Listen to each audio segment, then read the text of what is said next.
panguva ino munyika yeZimbabwe maevents ari kuunfolda ari kushamisa. Vanhu vese vanzwa kuti General Sanyatwe Chiwenga, the vice president wenyika yeZimbabwe, vanga vari kugweru in the Mutapa Hall vachiita zveindependence, kulighter up the flame and the likes. Panguva ino kunyatso kuonekwa kunzi general naAnselm Sanyatwe vanyatsoratidza kuti vakomana ava vachiri neunity, vakomana ava vachiri bilateral relations. Panguva ino iri kuonekwa kunzi chaos is rocking in the ruling party ZANU-PF.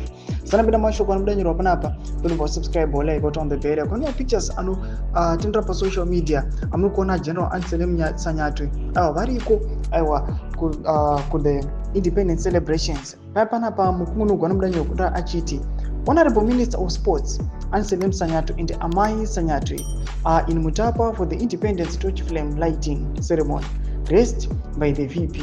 A moment of unity and national pride as we celebrate our freedom. Tomashwa anobuda panapa ekuti vanhu vautongozviona apa choveka kuti Anselm Sanyatwe na VP Chiwenga avambosiyani.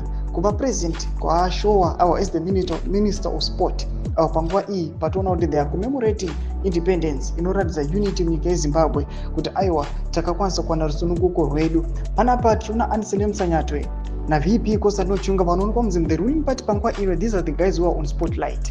Anytime people vakamirira nhau dzekufaiwa kwavo, makanzwa issues of the brick farm yakagarwa last week, chinzi kune tsamba dzaitonyongwa vachito possible risks kuti kana tinge tikaita nemove rakadai zvii zvingaitika, masoja angajamuka here. Mashoko ese aibuda, tikaona zvekare General Anselm Sanyatwe takuna approach the 31st of March, vanhu vakangonzwa kuti Anselm Sanyatwe has been reassigned.